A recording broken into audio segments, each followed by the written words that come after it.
प्यारा बच्चे नमस्कार। आज का पाठ 9वीं कक्षा पाठ्य पुस्तक से यक्ष प्रश्न। 9वीं कक्षा पाठ्य पुस्तक से यक्ष प्रश्न। पाठ का विधा कहानी। पाठ का विधा क्या है बच्चे? कहानी। कहानी लेखन। पाठ का उद्देश्य कहानी लेखन कला को विकास करना। कहानी लेखन कला को विकास करना। जिज्ञासा व दार्शनिक प्रश्नों के माध्यम से बौद्धिक विकास करना। जिज्ञासा व दार्शनिक प्रश्नों के माध्यम से बौद्धिक विकास करना। विषय प्रवेश। विषय प्रवेश। यह घटना महाभारत काल की है। उस समय पांडव द्रौपदी सहित 12 वर्ष के वनवास पर थे। कितने वर्ष बच्चे? 12 वर्ष। 12 वर्ष द्रौपदी सहित पांडव वनवास पर थे। एक दिन अचानक एक ब्राह्मण पांडवों के पास आया। कौन पांडवों के पास आया? एक ब्राह्मण पांडवों के पास आया। वह अपनी व्यथा सुनाते हुए कहने लगा, एक हिरन मेरे अरुण की लकड़ी लेकर भाग गया। क्या लेकर भाग गया? अरुण की लकड़ी लेकर भाग गया। अब मेरे पास यज्ञ की अग्नि पैदा करने के लिए दूसरी लकड़ी नहीं है। क्या नहीं है?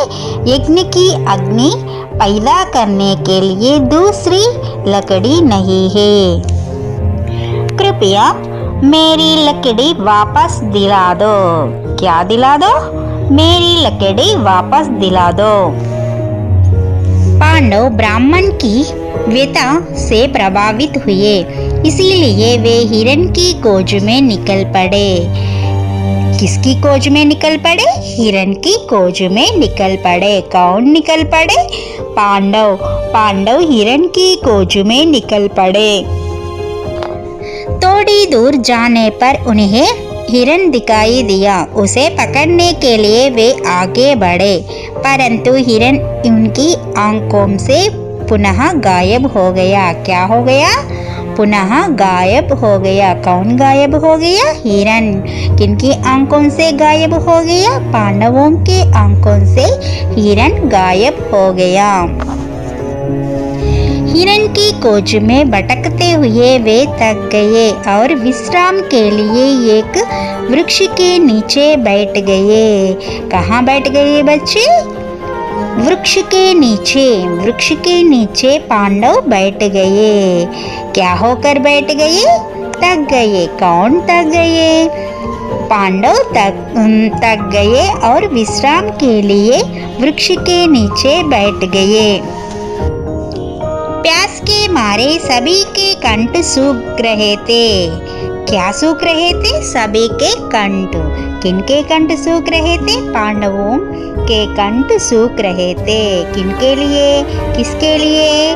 प्यास के लिए। प्यास के मारे सभी के कंठ सूख रहे थे। युधिष्ठिर ने नकुल को पानी की तलाश में भेजा। किसकी तलाश में भेजा?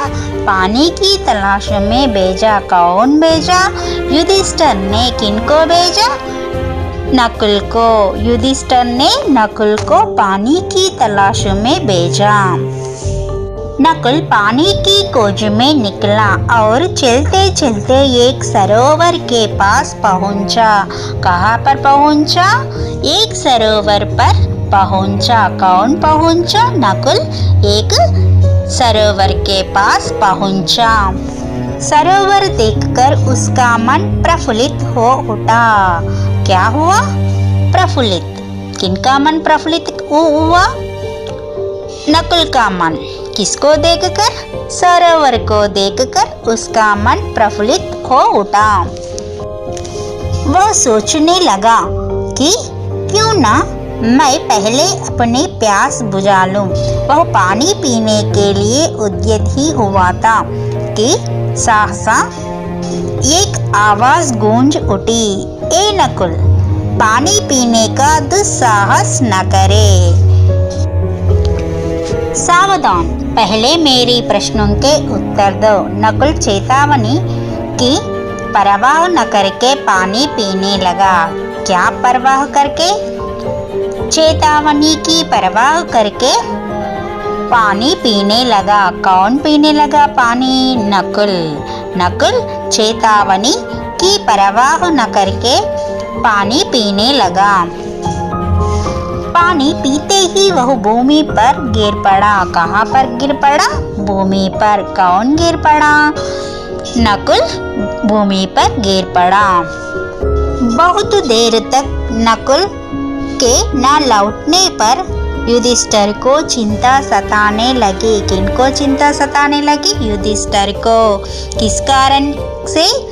नकुल न लौटने पर। नकुल के न लौटने पर युधिष्ठिर को चिंता सताने लगी। उन्होंने उसकी खोज में बारी बारी में सहदेव, अर्जुन और भीम को भेजा। किन किन को भेजा? युधिष्ठिर, सहदेव, अर्जुन और भीम को भेजा। किनके लिए? नकुल के लिए। नकुल के खोज करने के लिए सहदेव, अर्जुन और भीम को भेजा। यक्ष की चेतावनी की उपेक्षा करते हुए सभी ने सरोवर तट पर प्यास बुझाने का प्रयास किया और नकुल की भांति दरा पर गिर गए। कहाँ पर गिर गए बच्चे? नकुल की तरह दरा पर, धरती पर गिर गए। कौन, किन किन लोग गिर गए? सहदेव, भीम और अर्जुन, 3 भाई। 3 के साथ साथ नकुल भी धरती पर गिर पड़े। जब कोई भी लौट न आया तो युधिष्ठिर स्वयं चिंतित अवस्था में उनकी खोज में निकल पड़े। कौन निकल पड़े? उनकी खोज में, 4 भाइयों के खोज में युधिष्ठिर स्वयं से निकल पड़े। तृषा से व्याकुल युधिष्ठिर पहले अपनी प्यास शांत करने के लिए सरोवर की ओर गए। कहाँ पर गए बच्चे? सरोवर के ओर। किस कारण से गए? अपनी तृषा को, अपनी प्यास को बुझाने के लिए, अपनी प्यास को शांत करने के लिए सरोवर की ओर गए। कौन गए? युधिष्ठिर अपनी प्यास बुझाने के लिए, अपनी प्यास को शांति करने के लिए सरोवर की ओर गए। वही युधिष्ठिर को अपने भाई दरा पर पड़े दिखाई दिए। जैसे ही वे आगे बढ़े तो उन्हें भी वही आवाज सुनाई दी। सावधान, तुम्हारे भाइयों ने मेरी चेतावनी की ओर ध्यान नहीं दिया। कौन बता दिया? यक्ष ने बता दिया। किन से बता दिया? युधिष्ठिर से बता दिया। क्या बता दिया? तुम्हारे भाइयों ने मेरी चेतावनी की ओर ध्यान नहीं दिया, इसीलिए उनकी यह दशा हुई। यदि तुम पानी पीना चाहते हो तो पहले मेरे प्रश्नों के उत्तर दो, फिर अपनी प्यास बुझाना। युधिष्ठिर ने कहा, श्रीमान आप प्रश्न कीजिए, मैं उत्तर देने के लिए तैयार हूँ। यक्ष ने क्या बता दिया? पहले तुम मेरे प्रश्नों को उत्तर दे, बाद में अपनी प्यास को बुझाओ। इसीलिए प्रश्नों के उत्तर देने के लिए युधिष्ठिर भी तैयार है। पहला प्रश्न, यक्ष, मनुष्य का साथ कौन देता है? मनुष्य का साथ कौन देता है? युधिष्ठिर ने बताया, धैर्य ही मनुष्य का साथ देता है। क्या देता है मनुष्य का साथ? धैर्य ही मनुष्य का साथ देता है। दूसरा, यक्ष, वह कौन सा शास्त्र है जिसका अध्ययन करके मनुष्य बुद्धिमान बनता है? वह कौन सा शास्त्र है जिसका अध्ययन करके मनुष्य बुद्धिमान बनता है? इस प्रश्न का उत्तर युधिष्ठिर ने बताया। क्या बताया? कोई भी शास्त्र ऐसा नहीं है। महान लोगों की संगति से मनुष्य बुद्धिमान बनता है। महान लोगों के संगति से मनुष्य बुद्धिमान बनता है। कब बनता है बुद्धिमान मनुष्य? महान लोगों के, महानुभावों के संगति से, संगति का अर्थ स्नेह से, महान लोगों के स्नेह से मनुष्य बुद्धिमान बन सकता है, बनता है। तीसरा प्रश्न यक्ष पूछा, भूमि से बारी चीज क्या है? भूमि से बारी चीज क्या है? इस प्रश्न का उत्तर युधिष्ठिर ने क्या बताया? संतान को कोख में धारण करने वाले माता भूमि से भी बारी होती है। संतान को कोख में धारण करने वाले माता हमारे माता भूमि से बारी होती है। चौथा प्रश्न यक्ष, आकाश से भी ऊंचा कौन है? आकाश से भी ऊंचा कौन है? तब युधिष्ठिर ने क्या बोला? पिता आकाश से भी ऊंचा है। पांचवा प्रश्न यक्ष, हवा से भी तेज चलने वाला कौन है? हवा से भी तेज चलने वाला कौन है? युधिष्ठिर ने क्या कहा?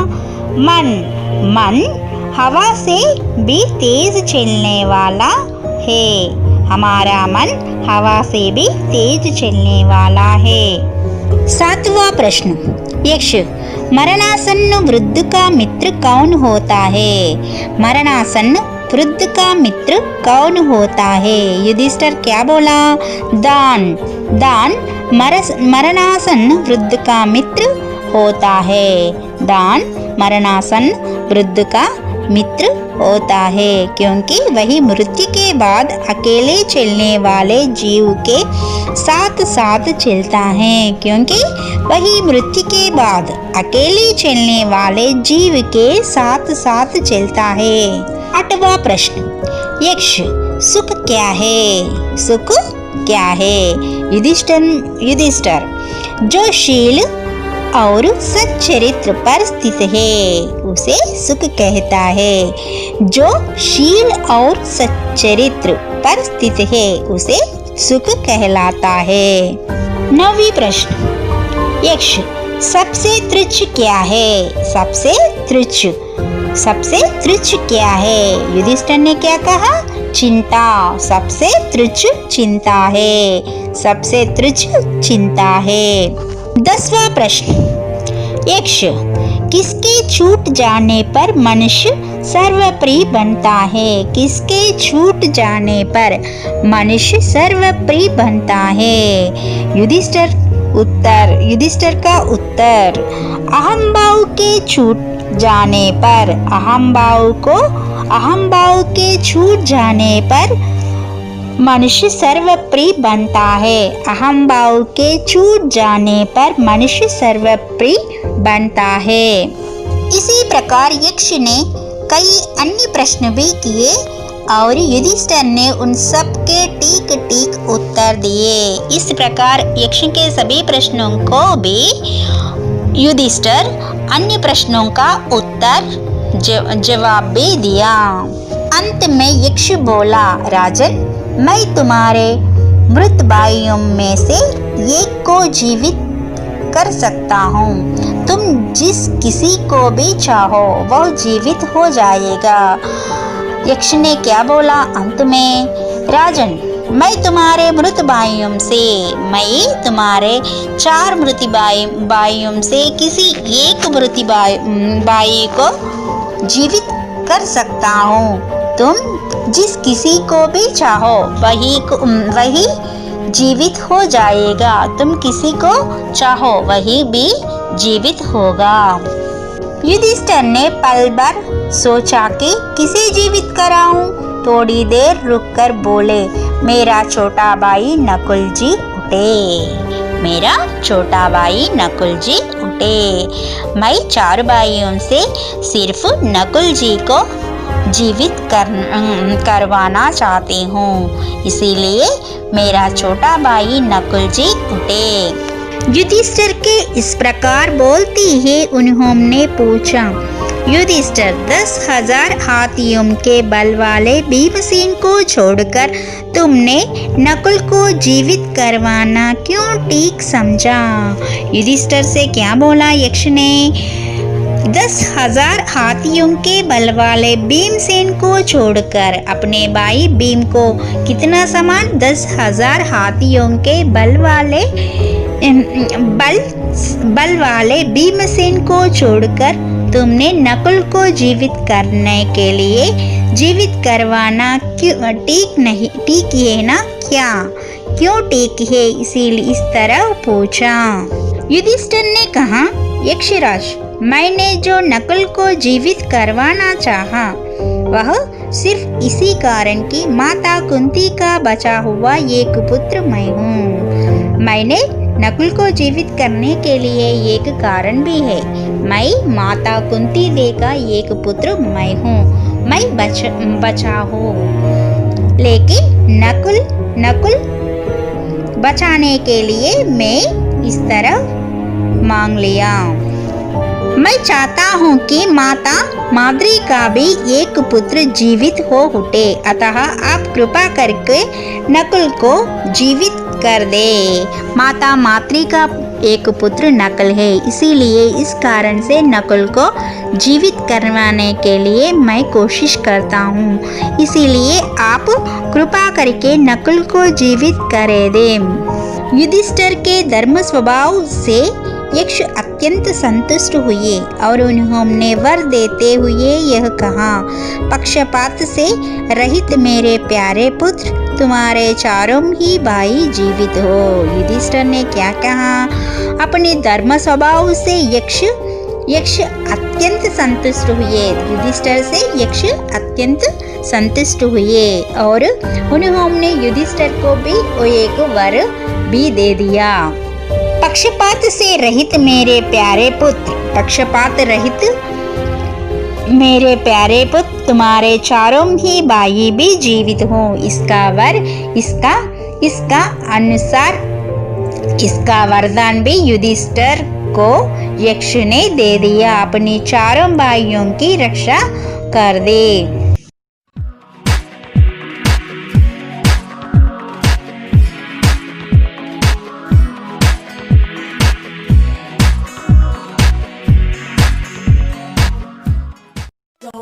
Stop.